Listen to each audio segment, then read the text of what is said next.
1월 첫 번째 주일입니다. 우리 특별히 대만 푸농로에 6분의 목회자와 함께 예배를 드릴 수 있는 은혜가 있어서 하나님께 감사드립니다.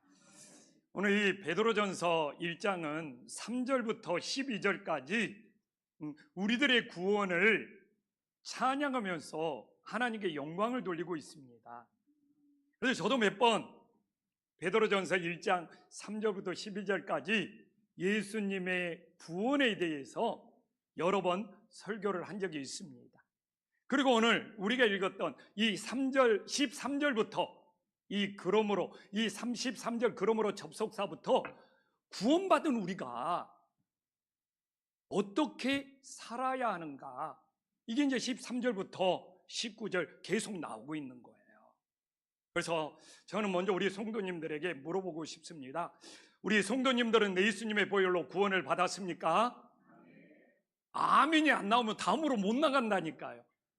아니, 예수님의 이름으로, 예수님의 보혈로 구원받지 못한 사람들에게 예수님을 믿고 구원받은 이후에 어떻게 살아야 하느냐를 선포할 수는 없는 거 아닙니까? 그래요, 안 그래요? 그러면 아멘을 해야죠. 이때는 아멘을 해야 돼. 뭐 어려운 거 물어보는 것도 아닌데, 우리의 가장 소중한 신앙 고백이잖아요. 우리 성도님들은 예수님의 보배로운 피로 구원받았습니까? 아멘. 그러면 이제 우리는 더 중요한 문제가 남는 거잖아요. 구원받은 후에 우리는 어떻게 살아야 하는가? 오늘 이 베드로가 전하는 말씀을 통하여 우리의 각자의 삶에 적용할 수 있는 은혜로운 시간이 될 수 있기를 간절히 소망합니다. 그리고 베드로의 요지는 그거예요. 우리가 구원을 받았다면 이제 내 자신에게 맞추는 인생이 아니라 주님께, 예수님께 우리 자신을 맞추는 인생이 되어야 된다는 겁니다. 이게 구원받은 우리들의 최고의 변화된 모습인 거죠. 우리가 구원을 받았는데 여전히 자기 자신에게 모든 걸 맞추고 살아갔다면 진정한 구원의 은혜를 깨닫지 못하는 거죠. 그래서 오늘 14절에 보면 너희들이 구원을 받았다면 순종의 자식이 되어라는 거예요. 그런데 구원을 받았는데도 순종의 자식이 되지 못하는 이유는 뭐냐? 예전에 사욕을 본받고 있으니까. 예전의 사욕은 뭡니까? 내 본능대로 사는 거예요. 내 욕심대로 사는 거예요. 모든 걸 내 마음대로 오면서 사는 거예요. 이게 예전의 사욕입니다. 근데 우리가 예수님을 믿고 구원받았다면 이제 내 마음대로 사는, 내 본능대로 사는 예전의 사욕을 본받지 말고 우리는 어떻게 살아야 돼요? 예수님의 순종의 자식으로 살아갈 수 있는 은혜의 역사가 있기를 간절히 소망합니다. 그러면 우리가 구원받은 이후에 예전의 사욕을 본받지 않고 순종의 자녀로 살아갈 수 있는 방법은 뭡니까? 이 예전의 사욕이 내 마음대로, 내 욕심대로, 내 본능대로 살아가는 거잖아요. 그러니까 자기 중심에서 하나님 중심으로 옮겨가는 방법 말고 다른 방법이 없어요. 이게 바로 순종의 자식이 되는 방법이에요. 그래서 우리 진짜 예전에 사욕을 쫓던 이 내 본능, 내 마음대로 사는 거 십자가에 다 못 박고 우리 구원받았지 않습니까? 예수님 중심으로 옮겨가서 순종의 자녀로 살아갈 수 있기를 간절히 소망합니다. 그래서 주님께서는 오늘 15절에 우리를 부르셔서 구원한 자가 누구냐를 지금 우리들에게 전해주고 있잖아요. 이 베드로는 우리를 부르신 분이 누구냐 이거예요. 우리를 부르신 분이 오늘 15절도 보고 16절도 보면 거룩하신 하나님이라는 거 아닙니까? 거룩하신 하나님. 그러면 우리는 이제 거룩하신 하나님께 우리를 맞추면서 살아가야 되는 거잖아요. 오늘날로 표현하면 이게 코드가 맞다. 코드를 맞춘다는 의미잖아요. 그래서 15절, 16절을 보면 우리 주님이 거룩하시니까 거룩하신 주님께 우리도 코드를 맞추면서 살아가야 되죠. 그래서 우리를 부르신 자가 거룩하니까 우리 모든 행실이 거룩하다고 말하고 있잖아요. 근데 그래서 신앙이라는 것이 무엇이냐? 우리가 구원받고 처음에는 어린아이 신앙이었지만 신앙이 점점 자라날 수 있도록 어떻게 되는 거예요? 거룩하신 주님께 코드를 맞추게 되는 거예요. 근데 많은 사람들이 막 이렇게 교회를 막 옮겨 다니고 이렇게 돌아다니는 사람들이 가끔 그런 말을 할 때가 있어요. 이 교회는 자기하고 코드가 맞지 않는데. 솔직히 이런 말 해본 사람이 있으면 솔직히 가슴에 한번 손 한번 올려보세요. 찔리죠. 나는 이 교회가 나랑 코드가 안 맞아. 그런 말을 할 수 있겠죠. 근데 그런 말을 하면서 한 번만 돌아보자고요. 나는 거룩하신 주님께 코드를 맞추고 있는지. 그러니까 이 교회는 나랑 코드가 안 맞아. 이 말을 했다는 것이 진짜 잘못이 아니라 자기의 신앙의 삶 속에 내가 거룩하신 주님께 얼마나 코드를 맞추고 살아가고 있지, 여기에는 관심이 하나도 없으면서 에이 저 목사님은 나랑 코드가 안 맞아, 에이 저 교회는 나랑 코드가 안 맞아, 아이고 내 옆에 있는 이 권사님 장로님 나랑 잘 안 맞아, 이렇게만 말하고 살아가는 것이 문제가 되는 것이죠. 그래서 오늘도 우리가 아버지 앞에 예배 드리는 것은 이 교회가, 그리고 주변에 있는 성도들이 나랑 얼마나 코드가 잘 맞냐 안 맞냐, 이것도 중요한 문제예요. 그러나 더 중요한 문제는 우리가 이 예배를 드리면서도 내가 거룩하신 주님께 우리의 코드를 얼마나 잘 맞추고 있는지를 돌아볼 수 있는 믿음의 자녀들이 될 수 있기를 간절히 소망합니다. 요새요, 좋은 사람, 어떤 사람이 좋은 사람이냐, 이게 세자로 줄여서 말하더라고요. 어떤 사람이 좋은 사람이냐, 제가 예전에는 아보아, 요새 이 코로나 지나고 또 계엄 지나면서 가장 성도들이 원하는 것이 아보아의 삶이었다. 지금 제가 몇 달 전에 한 이야기 있어요. 이 아보아가 무슨 줄임말인지 아는 사람? 네, 아주 보통의 하루. 네, 아주 보통의 하루. 요새 애들은 다 줄여서 말해요. 적응하려면 배워야 돼요. 이건 제가 했던 적이 있어. 아주 보통의 하루가 최고의 감사가 될 수 있기를 간절히 소망합니다. 근데 요새 좋은 사람의 기준이 뭔지 압니까? 좋은 사람의 기준. 무예력. 없으면 무예력. 지연이는 본인한테 물어볼까봐 머리를 딱 숙이네. 오늘 안 물어볼게. 무예력. 무예력의 뜻이 뭔지 압니까? 누구에게도 해를 끼치지 않는 삶.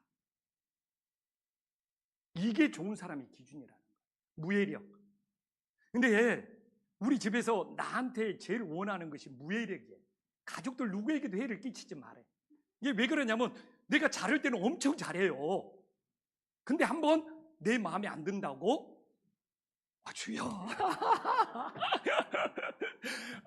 아니 9번 잘하다가 한 번 내 마음에 안 든다고 짜증낼 때가 있어. 그래가지고 다 까먹어버리는 거예요. 근데 우리 집사람이 여보 9번 잘하지 말고 한 번 짜증내지 마, 진짜 이렇게 말해요. 이게 무슨 무예력. 누구에게도 해를 끼치지 않는 것이 가장 좋은 사람의 기준이라는 거예요. 근데 제가 왜 이야기를 하느냐, 이게 거룩이라는 뜻에 담겨 있어요. 거룩은 죄가 없는 상태잖아요. 우리는 예수님께 용서를 받아서 죄가 없어요. 근데 우리가 거룩하게 죄가 없는 상태를 유지하려면 누구에게도 해를 끼치면 안 되잖아요. 그래서 이 거룩이라는 뜻에 어느 내 이웃, 정말 내 주변 사람들에게 해를 끼치지 않는 거예요. 내 말이나 내 행동이나 내 삶이, 그걸 요새 세자로 줄여서 뭐라고 한다고요? 그래서 이럴 때는 우리가 그냥 넘어갈 수 없어. 인사 한번 하겠어. 이래봬도 나 무예력을 가진 사람이야. 한번 옆 사람하고 인사해봐요. 이거 나는 자신 있게 인사 못 한다니까요. 9번 잘하다가 한 번 짜증내서 다 망쳐버려. 그러면 우리 집사람, 아유 당신 평상시에 잘 안 해도 되니까 무예력 있는 사람이 되어라고. 그래서 우리는 오늘도 예수님의 보혈로 죄 씻음 받고 죄가 용서받은 거룩한 사람이 되었지 않습니까? 그럼 세상에 나가서 한 주 동안 어떻게 살아야 돼요? 다른 사람에게 해를 끼치지 않는 이 무예력을 가진 믿음의 자녀들이 될 수 있기를 간절히 소망합니다. 그리고 오늘 16절에 보면 하나님이 거룩하니까 우리가 거룩해야 되잖아요. 그러기 위해서 어떻게 해야 돼요? 우리 모두가 다 죄가 없는 거룩한 삶을 살아야 되는 거죠. 근데 오늘날 정말 신앙 교육에서, 자녀 교육 중에서 제일 중요한 자녀 교육이 뭐냐? 이 거룩하신 하나님께 우리 자녀들을 맞추도록 하는 것이 최고로 중요한 신앙 교육이랍니다. 왜 지금 이 시대의 자녀들이 신앙이 안 자라나냐? 부모들이 다 자녀들에게 맞춰줘. 부모들이 자녀들에게 쩔쩔매.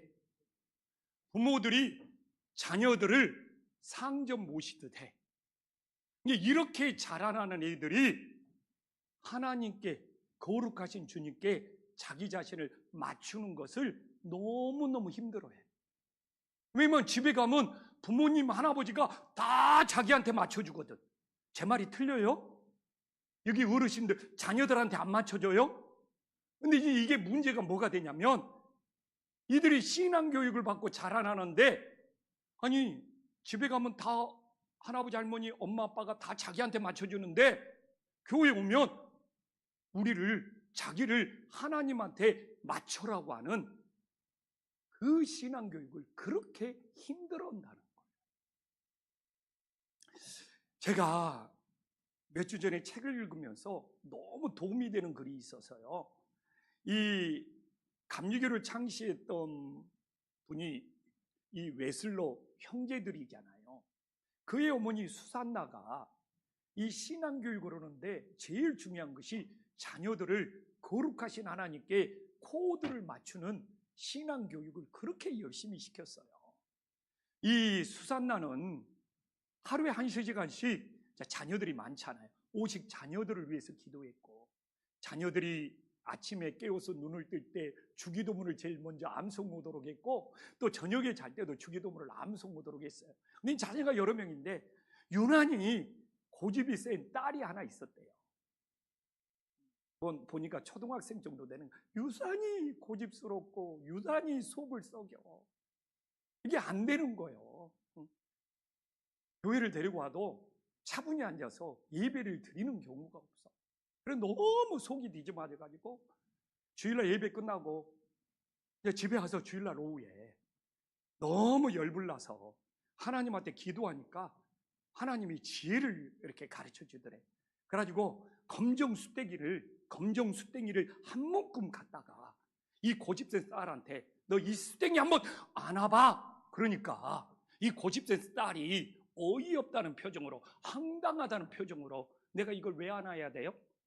근데 이제 어머니가 그러는 거죠. 이 숫댕이 뜨겁지가 않아. 그래서 아무리 안아도 화상을 입지 않을 거야.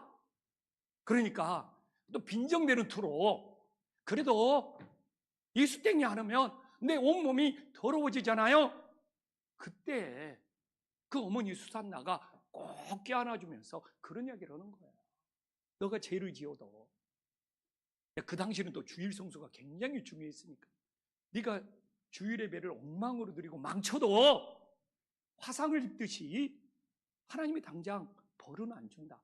그러나 계속 너의 영혼은 더러워져 갈 것이다. 근데 나도 사실 고민이었거든요. 예수님 믿는 사람이 죄를 짓는다고 화상을 입듯이 하나님이 당장 벌 주는 건 아니잖아요. 뭐 주일 한번 빠졌다고 하나님께서 너 주일 안 나갔으니까 하나님께서 우리를 해코지는 건 아니잖아요. 그러니까 사람들이 점점 간이 부어오르잖아요. 아유, 그 교회 다니면서 죄 지어도 뭐 아무런 일도 안 일어나네. 교회 다니면서 주일을 안 지켜도 아무런 일이 안 일어나네. 자꾸 이런 식으로 되잖아요.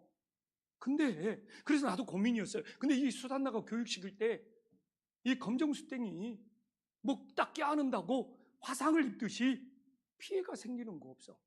근데 거기서 계속 수땡이를 껴안으면 몸이 더러워지듯이 너의 영혼이 더러워져 간다. 근데 나에게도 이게 너무 기억에 남는 거예요. 오늘날 우리 성도님들도 마찬가지죠. 뭐 예수님을 믿고 주여 주여 부르다가 뭐 죄 한 번 지었다고 하나님이 뭐 벼락 치면서 벌 줍니까? 뭐 우리가 뭐 주일을 뭐 교회 다니다가 몇 주 빠진다고 뭐 내 인생에 하나님이 뭐 해코지를 있게 하는 겁니까? 그러지는 않잖아요. 그러나 우리가 숯불을 식은 이 숯땡이를 껴안으면 몸이 화상을 입지는 않지만 몸이 더러워지는 것처럼 자기 자신도 모르게 우리 영혼이 더러워지고 있다는 것을 정말 우리들이 반드시 기억할 수 있기를 간절히 소망합니다. 그래서 우리가 죄악을 품지 말아야 되는 거예요. 뭐 당장 하나님이 벌 줘서 화상을 입는 건 아니지. 자기도 모르게 내 영혼이 자꾸만 더러워져 가고 있다는 거죠.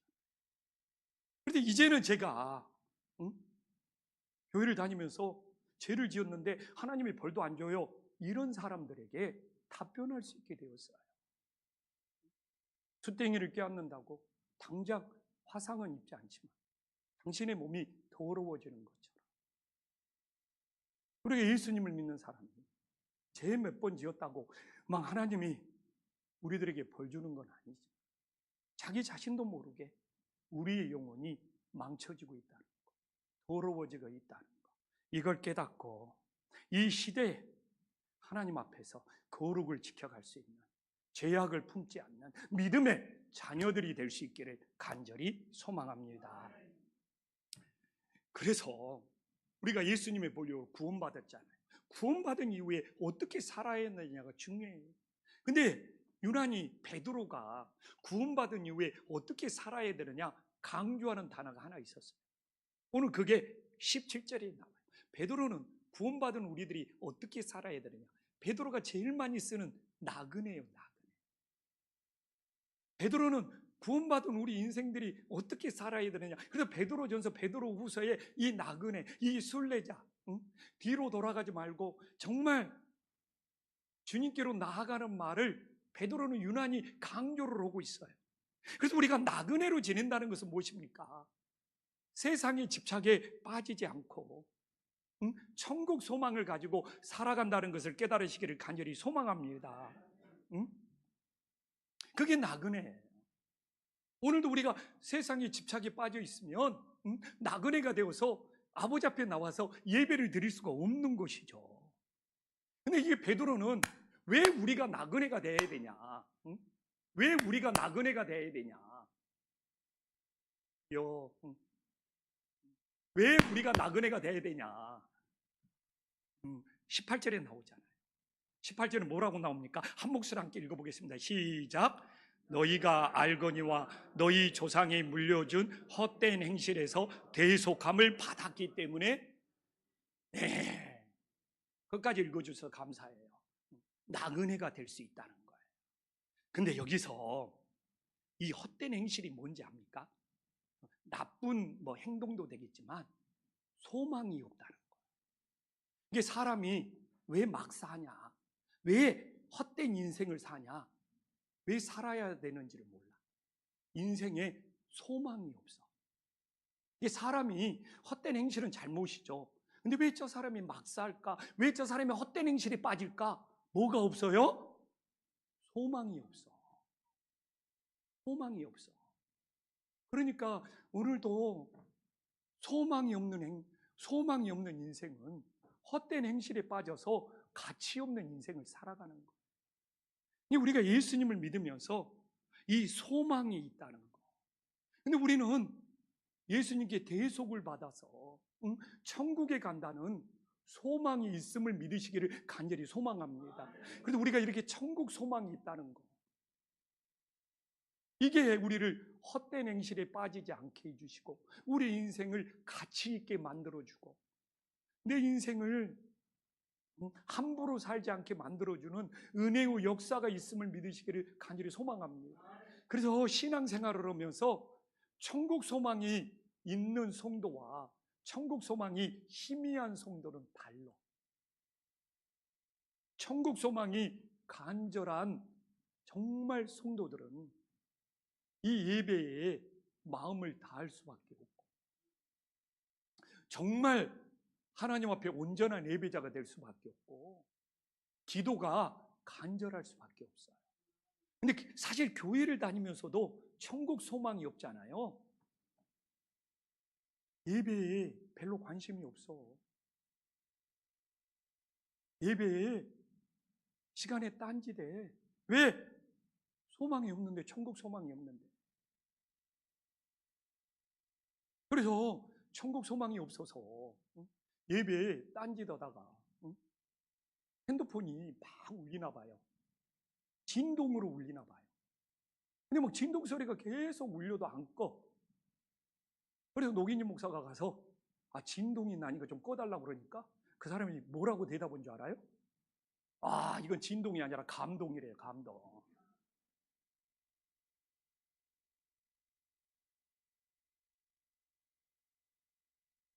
우리가 이 예배 하나 드려도 천국 소망이 있냐 없냐가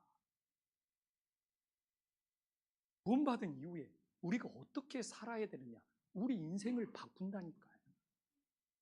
제가 오늘도 설교를 전하면서 왜 이렇게 간절하냐, 천국 소망이 있기 때문에 우리 성도님들이랑 함께 천국 가고 싶어서 한 명이라도 놓치지 않기 위해서, 그래야지 우리가 헛된 행실을 살지 않고 가치 있는 인생을 살 수 있어서 우리 김포 한신교회 성도님들은 모두 다 천국에서 다시 만날 수 있는 은혜의 역사가 있기를 간절히 소망합니다. 이때 아멘 안 하면 어쩌자는 거예요. 어디로 가겠다는 거예요. 그래서 오늘 18절 봐보십시오. 이 금이나 은, 이걸로 구원 못 받는 거잖아요. 구원 못 받는다고 말하잖아요.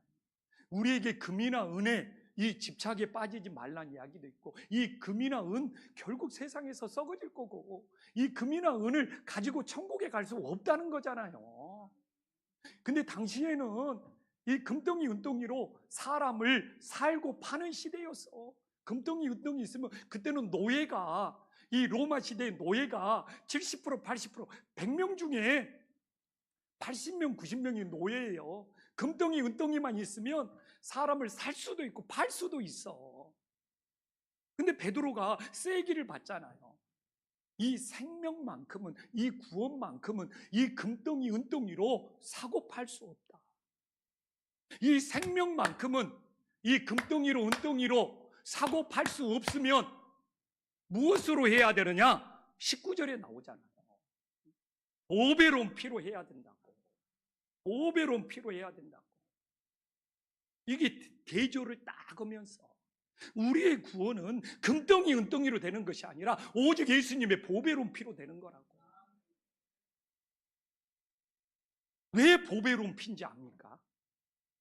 예수님의 생명값이 들어가 있습니다. 오늘 우리가 성찬을 받지만 예수님의 피값이 들어가 있으니까 이게 세상에서 가장 보배로운 거예요.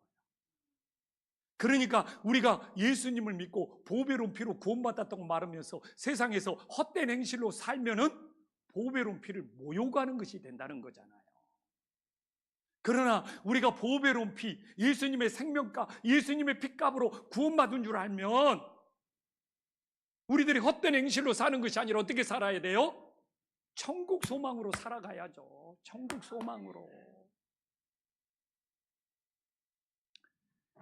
이제 하나님 말씀 정리해 볼게요. 정말 우리가 예수님 믿고 어떻게 살아야 되느냐, 이게 중요한 거죠. 예전에 아바타라는 영화가 있었어요. 우리나라에도 아바타 관객이 1000만이 넘었다고 하네요. 아바타 영화 한번 본 사람 손 들어보세요. 아유, 그래도 아바타 영화, 성가대가 아바타 영화를 많이 봤네요. 우리 여기 손 안 든 사람은 나는 뭐 아바타 이런 영화 안 보고 오직 성경책만 열심히 읽어요. 저는 이렇게 다 받아들이고 뭐 성가대, 저는 아바타 영화 3번 봤습니다. 3번. 근다고 성경 안 보는 거 아니니까.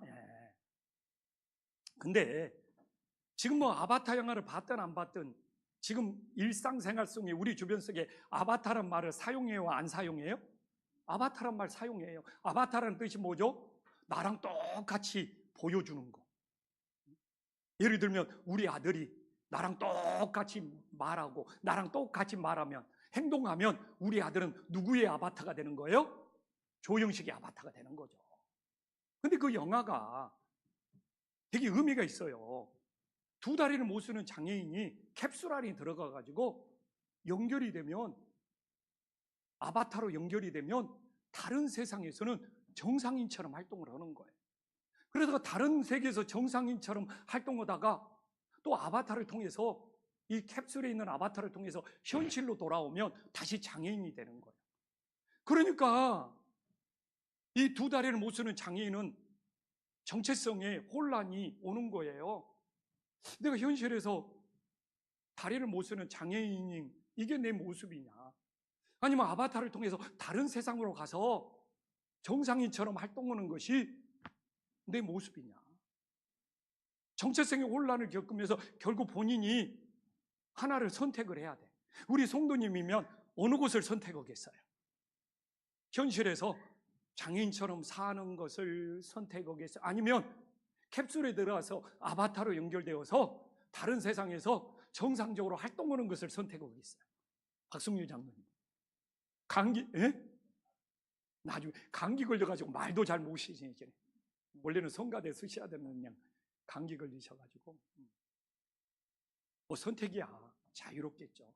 장로님은 굉장히 돌아다니기를 좋아하시나 봐요. 근데 예수님 믿는 인생이 아바타의 인생인 거예요. 교회와 세상을 오가면서 교회의 모습이 진짜 내 모습인지, 세상의 모습이 진짜 내 모습인지 진짜 혼란스럽고 정체성에 고민을 가질 수 있어요. 우리 성도님들은 교회에서 거룩하게 예배드리는 모습이 우리 성도님들의 모습입니까? 아니면 세상에 나가서 내 마음대로 사는 것이 우리 성도님들의 모습입니까? 그래서 우리가 예수님을 믿고 구원받으면 어떻게 살아가야 되느냐? 교회에서 우리가 거룩해져서 세상에 나가서 예수님의 아바타로 살아갈 수 있는 믿음의 자녀들이 될 수 있기를 간절히 소망합니다. 이게 예수님, 이게 우리가 오늘도 예배를 드리고 우리 성도님들 어디로 가요? 집으로, 세상으로 가면 집이나 세상에서 예수님을 나타내고 예수님을 보여주는 아바타가 돼야죠. 그러면 우리가 세상에 나가서 예수님을 보여주고 예수님의 아바타가 될 수 있는 방법은 뭡니까? 저는 그래요. 감사를, 정말 어떤 상황, 어떤 문제 속에서도 세상에서 어떤 일을 만날지라도 감사가, 범사에 감사할 줄 아는 사람이 예수님의 아바타로 살아가는 인생이 됨을 믿으시기를 간절히 소망합니다. 근데 만약에 이게 뒤바뀌어봐. 세상에서 사욕을 쫓던 모습으로 교회 와서 세상의 아바타가 되어 보십시오. 그런 교회가 혼란스럽고 갈등이 많고 다툼이 진짜 생기는 거예요. 우리 교회 장로님들이 교회 와서 세상의 아바타처럼 행동하죠. 어제 당회에 은혜롭게 안 끝나요. 진짜입니다.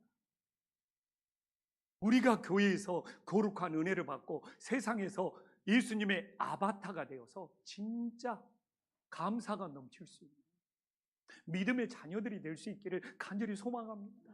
진짜 예수님의 아바타, 어떻게 세상에서 빛과 소금이 될 수 있습니까? 오늘도 우리가 교회 와서 구원받고 은혜 받은 우리들이 세상에 나가서 예수님의 아바타가 되어서 감사하며 살아갈 때 우리는 세상에서 빛이 되고 소금이 되는 거예요. 이게 예수님을 믿고 구원받은 이후에 우리가 어떻게 살아야 되느냐? 우리 한 사람 한 사람이 집이나 가정에서 예수님의 아바타가 되는 거예요. 이제 오늘 우리는 다 구원받았습니다. 이제 우리에게 남은 과제는 예수님을 믿고 어떻게 살아야 됩니까? 그게 바로 예수님의 아바타. 예수님을 보여주고 나타내는 우리 입술에서 감사가 메마르잖아요. 이제 하나님 말씀 끝낼게요. 옆 사람한테 인사하고 끝나고 당신 꼭 예수님의 아바타로 살아야 돼요. 예.